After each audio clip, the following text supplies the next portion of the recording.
Christopher Vanderbilt. Started out as an East End Jack the Lad. He's now one of the wealthiest landowners in London. He's in the top 30 rich list for the whole of the country, unlike his tenants, who all tend to be at the other end of the food chain. And he's an old friend of ours. There have been 6 fires like this in the last couple of years, all in properties with sitting tenants that would make a fortune if they were empty. And all owned by companies that are registered in Belize. Belize, Cyprus, Switzerland, it gets around a bit. Offshore companies owned by other offshore companies. It's called creative accounting. And you reckon he's behind this? Vanderbilt's your classic Teflon tycoon. Nothing sticks. He's got some serious muscle working for him, legal and otherwise. He's a ruthless man. He always keeps himself at least 2 steps away from any trouble. So, who's in the firing line? Try Jim Conrad. Vanderbilt hired him 3 years ago as his, quotes, head of security. Jim Conrad. I know that name. His ex-special branch, organised crime. He went down for 6 years back in '95 for corruption. And he walked out into a nice little arrangement with Vanderbilt. Vanderbilt was named in the case, but he walked away scot-free with a fat compensation cheque. Very nice. I think it's about time someone rained on his parade. Well, good luck to you. See if forensics have got any prints on that petrol can, and have a go at tracing the owners of Tamar Street. But don't waste too much time on it. Go. Ah, Mickey. Congratulations. Sir? On your new flatmate, Duncan Lennox. Should be nice and cosy for the pair of you. Yeah, we know you make the most of it. You get a rent allowance out of the taxpayers' money, Mick. And as you well know, you're supposed to report any change of circumstance immediately. Yeah, well, I was going to tell you, sir. It's just... Don't worry, I've saved you the bother. As of today, your allowance is cut in half, so's Duncan's. Enjoy your nights in, won't you?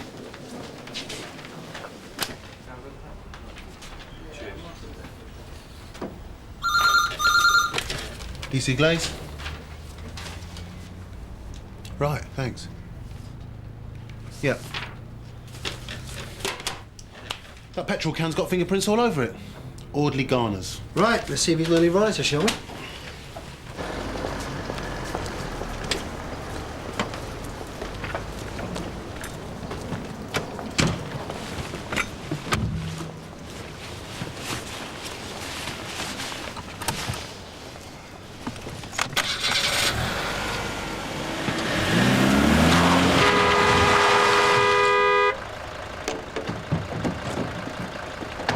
What the hell do you think you're doing? All right, sir, calm down. Look, calm down! You nearly caused an accident, are you crazy? I said calm down. You should have seen me pulling out. You were driving too fast. So get back in your vehicle or I'm going to arrest you for causing a breach of the peace. Are you having a laugh, BC 362? Look, if anyone's causing a breach of anything, it's you! Screw you.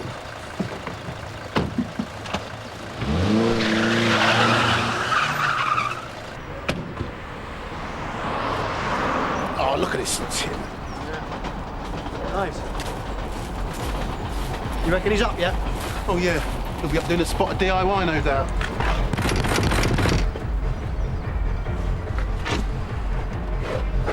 Audley Garner. DC Glaze, DC Drummond, Sunhill. We'd like a word, mate. In the back. Yes, back up.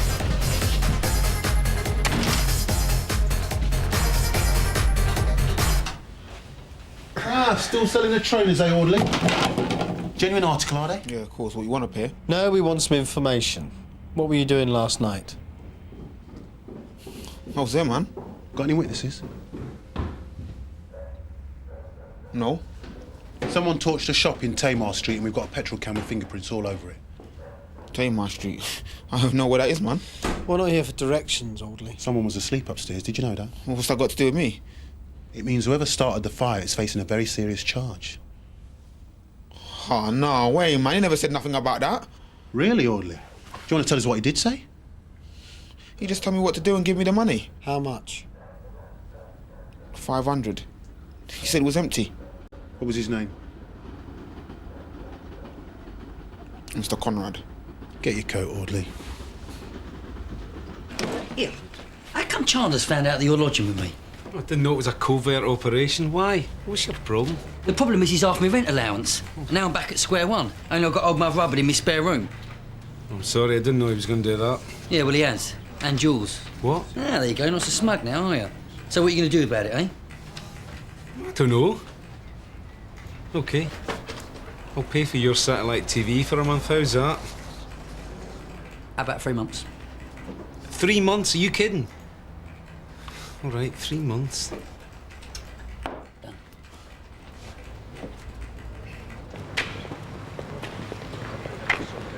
Sir. Alex.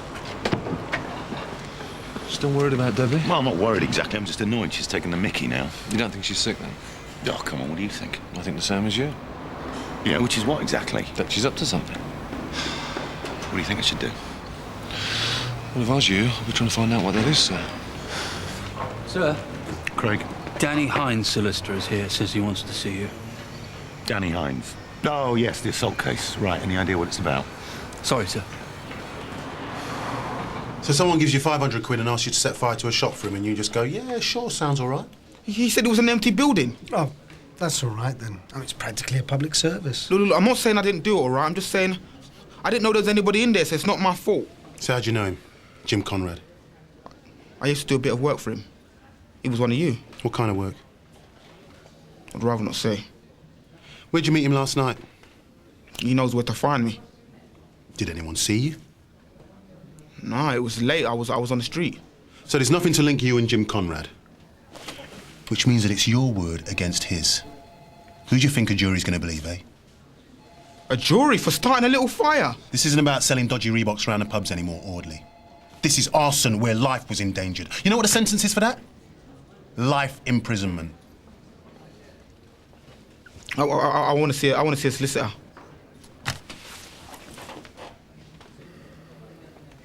Who was that posh geezer in reception? Danny Hines is solicitor. He's in with Superintendent Chandler.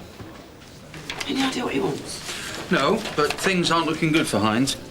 3 more of his victims have come forward since we arrested him. Sergeant Gilmore, do yourself a favour. Don't try taking the credit. If it wasn't for me, he'd still be out there breaking heads. I'd have got a result sooner or later, Mum. My methods may be more Your orthodox. methods didn't stop him. Mine did. Mom, Superintendent Chandler wants to see you. Thanks, Cass. No, I take these allegations very seriously. Come in. Come to see me, sir. Yes, Gina. James Cronin, Danny Hines, solicitor. Inspector Gina Gold. Not looking too good for your boy, is it? Well, it wasn't, up until now. Why's that, sir? My client has made a very serious allegation that you assaulted him during his arrest. I take allegations like this very seriously, Gina. Then why are you talking to me and not the PCA?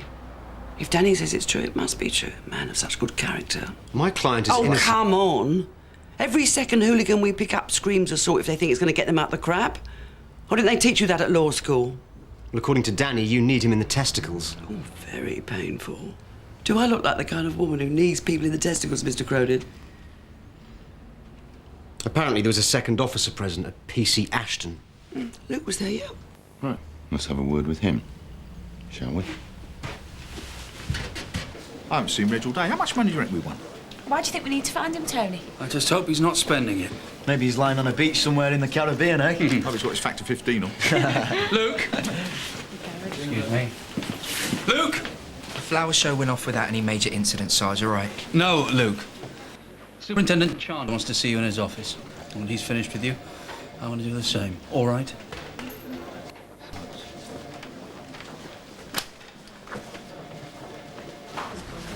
Thanks. So this kid Liz, what happened to her mum? She died 3 years ago. And so Liz has moved in with this guy Shane, who her dad can't stand. In a nutshell, yeah. Sad, isn't it? I mean, her and her dad, all they've got is each other, and they end up on opposite sides of the courtroom. It's worse than that. Yeah? This guy Shane knocks her about and she claims to like it. Wow, now that's quite a story. No, that's off the record, Simon. Okay, fair enough. But if I could just talk to Liz, get her side of things. She's a kid. The whole point of the CSU is to protect people like her. Not to expose them to, well, nothing personal, but to you. Okay. Point taken. Well, if we're going to run this story today, I better get cracking. I'll see you at the court, yeah?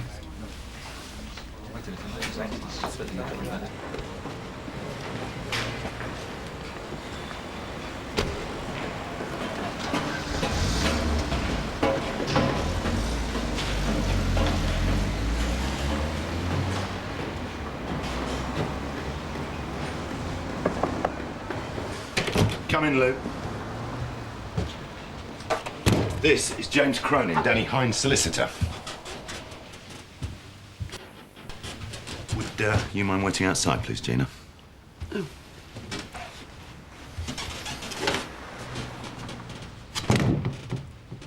It's a simple question, Luke. A simple yes or no answer will suffice.